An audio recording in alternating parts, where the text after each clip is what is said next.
known for cheaper fares, and it's seeing a lot of people sounding off about many issues with the planes. Yeah, and last night on 60 Minutes, they looked into Allegiant Air. They learned there were 60 unscheduled landings and 46 on-flight emergencies. Duke Carter is joining us live at Armstrong International Airport. Duke, and there have been a lot of problems with cabin pressure and all kinds of things on flights.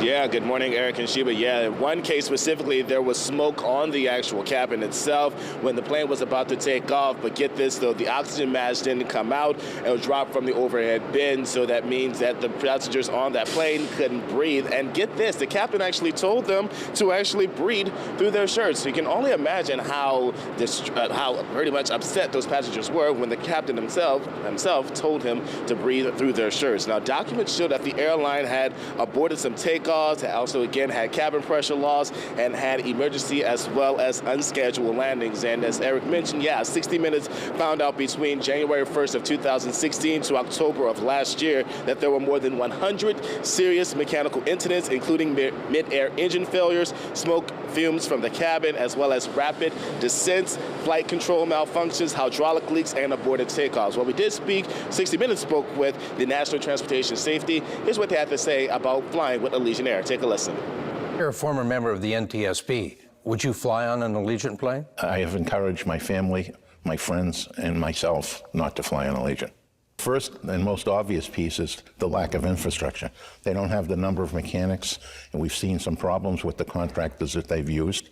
We're seeing problems that require feet on the ground, people looking at the airplanes when they're being worked on, so that these problems are caught during maintenance and not caught by the crew as a surprise and an emergency. Now, Allegiant Airlines has spoken out and said in a statement, quote, that according to the most recent data released by the Department of Transportation, Allegiant has the second lowest cancellation rate of all U.S. carriers. Now, coming up at 7:30, we're going to we'll show you what 60 Minutes spoke to when they spoke to a current FAA official about Allegiant Airline and what they had to say. But for now, though, we're reporting live here at the Louis Armstrong International Airport. Duke Carter, Eyewitness News. All right, Duke, thank you very much. That 60 Minutes report last night focused on incidents dating back to August of 2016. However, they say the FAA knew there were many other issues a year before that. Yeah, this references a plane that lost control as it tried to land in Las Vegas. This was in 2015, and Leslie is following that story and has more details on that. That's right. The Washington Post reported a pattern of safety problems, including aborted takeoffs, emergency descents, and emergency landings, all stemming from issues that happened before that 60 Minutes investigation began. It found Allegiant had 9 times as many serious incidents as Delta Airlines, who had similar types of planes that were about as old. After this report, Allegiant agreed to buy 12 new planes for delivery in 2018. No word yet on whether those new planes have been put into rotation.